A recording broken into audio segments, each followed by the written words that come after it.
Aoi Tori is a visual novel developed by Purplesoft, the original developers of titles such as Amatsutsumi, Kunado Chronicles, and Chrono Clock. Purplesoft is known for their very unique settings, but even by Purplesoft standards, Aoi Tori is really weird to say the least. How weird are we talking? Well, Aoi Tori literally starts off with a bang. As you find out, you are Ritsu, the only male in an all-girl Christian school after being abandoned as a kid. Turns out Ritsu has taken on a role as a priest and for some reason has the power to give people pleasure, or more specifically, remove their negative emotions just by physical touch. And as clearly inspired by Fate Stay Night, this feeling goes up when he has sex with the girl in question. Within the first 5 to 10 minutes of the game are 2 back-to-back H scenes with 2 different girls.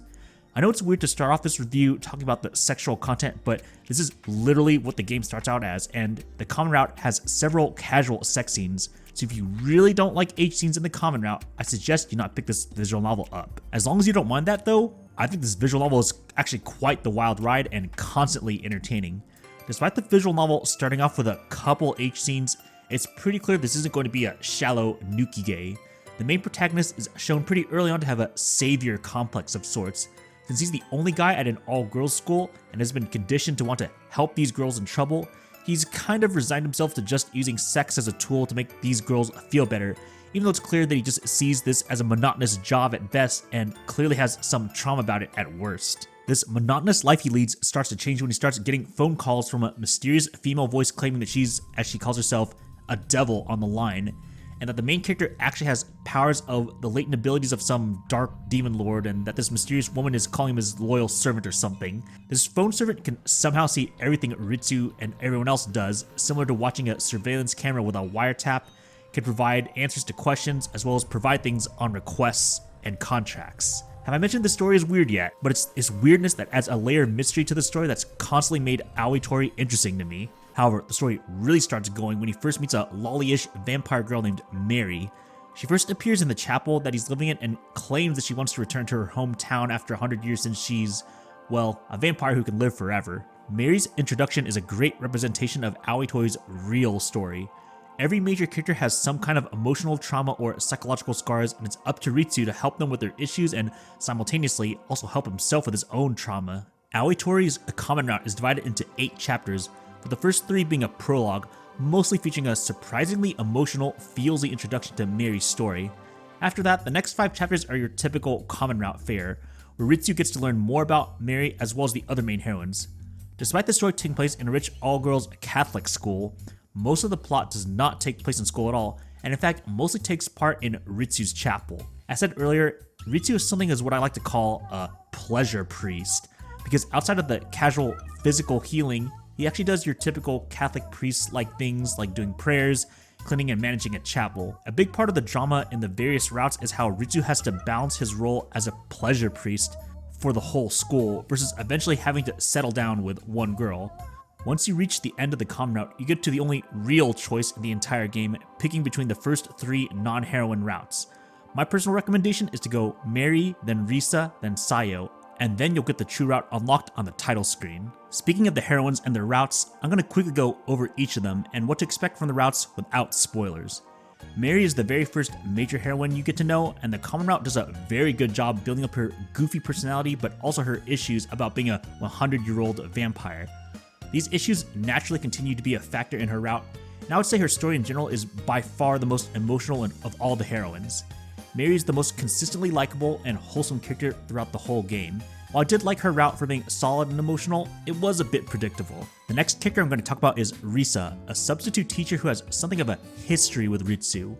On the surface, she certainly has the air of a teacher as she's generally more mature than the other heroines on the surface, but she clearly has something of a connection to Ritsu that goes a bit deeper than what first appears.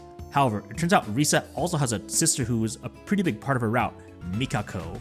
This is the one girl in the all-female school that is actually the closest thing to a real friend Ritsu has before the story starts. Despite many girls going to Ritsu for physical healing, Mikako is definitely a very unique exception as she is a girl who's just very, very weird. She has absolutely zero filter, taking things very literally and always saying what's on her mind without any regard for human emotional reactions.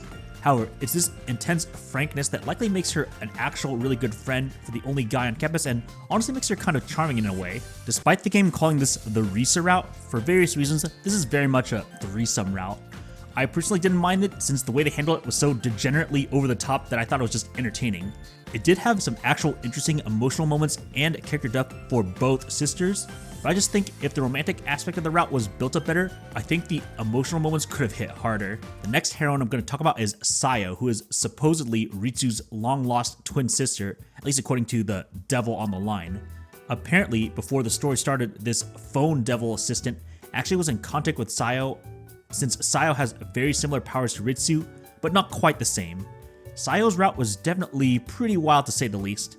I can at least confidently say it's the first sibling romance route that I actually found interesting since the main drama had nothing to do with the typical "is it okay for siblings to get together" deal. It is unfortunately reliant on the reader being okay with the relationship being heavily based on a degenerate twins with benefits aspect, if you know what I mean.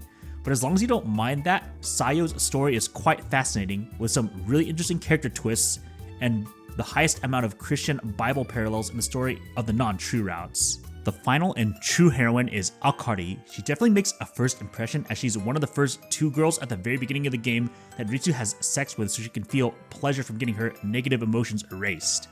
She also seems to have something of a masochistic streak, liking the thrill of high diving as well as purposely liking to get into the act of being a maid. There is some degree of foreshadowing about her true nature throughout the visual novel, and you get to see it in full glory in her route. Akari's route, aka the true route, is one of the wildest visual novel true routes I've read in a while.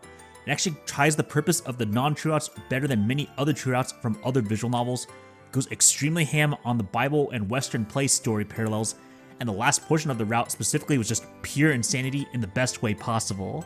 One of the best things about Aoi Tori in general is that even by modern Purplesoft's titles being on the faster paced side, Aoi Tori might actually be the best paced of all their non-episodic titles. As said earlier, the visual novel literally starts with a bang, has a very memorable prologue, and the characters have a good amount of introduction in the rest of the common route. Each heroine route gets to the point fairly quickly while still letting the emotional moments and character development stick enough to land well. All the major characters are fairly likable and the humor on average is pretty good, although can rely a bit too much on odd, degenerate jokes considering that Ritsu's role as a pleasure priest in an all-girls school. While I don't mind Sayo overall, she's probably the character that's probably the most annoying humor-wise due to her over-reliance on blunt sadist teasing, but she certainly could have been worse. The theming around a lot of Catholic Christianity references like devils, God, Jesus, Bible passages, Mother Mary, and even the main character being compared to a messiah with the miracles he creates was interesting, sort of like a degenerate weeb eroge version of Jesus Christ. It might be kind of sacrilegious for people who are practicing Christians and attempt to read Aoi Tori, but as someone who was raised Catholic but doesn't practice anymore, I thought Aoi Tori was a really fun spin on it. A degenerate emotional story with biblical story parallels while mixing in elements from Western plays. While I would say overall I did not mind it personally, I will admit the amount of casual sex scenes that don't have any actual plot relevance is abnormally high and may make the visual novel on the harder side to recommend to people who don't like copious amounts of sex, especially when many of them happen before romance starts. Outside the depth of Ritsu seeing the casual sex as a monotonous job and very minor developments within H scenes themselves, this is your typical H scene writing fare, so feel free to skip them if you want. While I was mostly satisfied with the character depth and development of the majority of the visual novel, I will admit there were a handful of parts of the story that were just a bit undercooked. For example, while I loved the true route for how crazy it got, I did think potentially half the slice of life aspect at the beginning of the route and a certain repeated set of scenes later on in the route could have been replaced with better foreshadowing, plot development, and character exploration. But honestly, outside of those flaws, I have almost nothing but personal praise for Aoi Tori. It's incredibly entertaining from start to finish, excellently paced, very willing to break the mold of various visual novel storytelling tropes, ties in rarely used story parallels in a Japanese-made story, has fairly likable and developed characters, and very memorable routes. Aoi Tori and Modern Purplesoft, the developer, has a lot of heart and fully embraces the potential weirdness that eroge genre can get into, and I would not have it any other way. Easy 9 out of 10 from me. If you want to legally buy Aoi Tori, unfortunately it is currently rejected on Steam as of this video. You can only buy it on non-DRM visual novel specialty stores like JAST, MangaGamer, Denpasoft, Kagura Games, and Faku. If it does ever get on Steam, I will pin a comment for this video.